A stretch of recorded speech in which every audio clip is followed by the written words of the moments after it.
Thank you very much, Mr. Chairman. Attorney General Garland, on October 4th, you issued an unprecedented memo that involves the Department of Justice and the FBI and local school districts, local school boards, nothing like it in our country's history. It was based, you've testified, on this letter from the National School Board Association that we now know the White House was involved in writing. They've retracted the letter. They've apologized for the letter. They say they regret the letter, but you won't retract the memo and said earlier that you have no regrets. And you've defended yourself repeatedly today before this committee by saying, well, you're focused on violence. But now, of course, we've seen the memo from your own Justice Department advising state and local and other prosecutors about all of the different federal causes of action that they can bring against parents that are not about violence, they're about harassment and intimidation. I'm looking here at this memo. It identifies no fewer than 13 possible federal crimes involving harassment and intimidation, including making annoying phone calls. Do you think a parent who makes a phone call to a school board member that she has elected, that school board member deems annoying, should be prosecuted, General Garland? No, I don't. And the Supreme Court has made quite clear that the word intimidation with respect to the constitutional protection is one that directs a threat to a person with the intent of placing the victim in fear of bodily harm or death. Prosecutors who investigate these cases know the Supreme Court's. This is a very famous leading case. Prosecutors do, but parents don't, General Garland. Do you think that a parent who looks at the 13 different federal crimes that your Justice Department has identified they might be subject to and prosecuted for, like making annoying phone calls, do you think that they're going to feel that they're welcome to speak up at a school board meeting? How about this one? They could be prosecuted for using the internet, I guess that would be Facebook, in a way that might cause emotional distress to a victim. Is that a crime of violence? Senator, I haven't seen the memo that you're Why talking haven't about, you? and I don't, even from the description, it doesn't sound like it was addressed to parents. But if you No, it wasn't addressed to parents. It was addressed to prosecutors. That's the problem. Why haven't you seen the memo? I don't know why I haven't. I don't look at every. I do not get every memo that every U.S. attorney sends out. But if you're wait a minute. Don't. I just want to be sure I understand this. This is a memorandum that collects 13 different federal crimes parents could be charged with.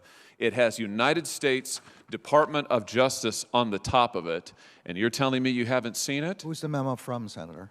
The United States Department of Justice, United States Attorney for the District of Montana. I have not seen a memo from the District of Montana. Not high enough priority for you? It's not. That's not the question. I don't. It is the question. Answer my question. Is it not a high enough priority for you when you're threatening parents with 13 different federal crimes? These aren't crimes of violence. You've testified today you're focused on violence. That's not what your U.S. attorneys, they work for you. That's not what they're saying. You haven't seen it because it's not a high enough priority, or what? Question of priority. No one has sent me that memo, so I haven't seen it. What do you mean no one has sent you the memo? You run the United States Department of Justice, do you not? There are 115,000 employees of the Department of Justice. Indeed, and you are in charge of every one of them. And this was a sufficiently important case that you issued a memo. You, over your signature, issued a memo involving the FBI and the Department of Justice in local school boards, local school districts. Your U.S. attorneys are now threatening prosecution with 13 different crimes, but it's not a high enough priority for you. It got lost in the mix. I'll send again. I've never seen that memo. That's what concerns me, General Garland. Well, it wasn't sent to me. I hope you will assure your constituents that what we are concerned about here is violence and threats of violence. That only leads me to conclude, General Garland, all I can conclude from this is either that you're not in control of your own department, or that, more likely, what I think to be the case, is that you knew full well that this is exactly the kind of thing that would happen. When you issued your memo, when you involved the Department of Justice and all of its resources, and the FBI and all of its resources, in local school boards and local school districts, you knew that federal prosecutors would start collecting crimes that they could use against parents. You knew they would advise state and local officials that these are all of the ways parents might be prosecuted. You knew that that was the likely outcome, and that's exactly what's happened. And we're talking about parents like Scott Smith, who's behind me over my shoulder. This is a father from Loudoun County, Virginia. Here he is at a school board meeting. He was forcibly restrained. He was assaulted. He was arrested. Why? Because he went to an elected school board meeting. He's a voter, by the way. He went to an elected school board meeting to raise the fact that his daughter was assaulted, sexually assaulted, in a girl's restroom by a boy. This is what happened to him. Now, you testified last week before the House that you didn't know anything about this case.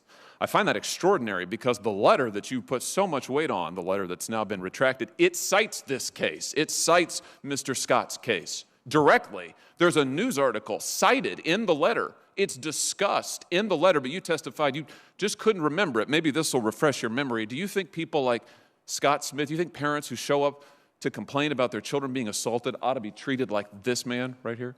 Parents who show up to complain about school boards are protected by the First Amendment. Do you think that they ought to be prosecuted in the different ways that your U.S. attorneys are identifying?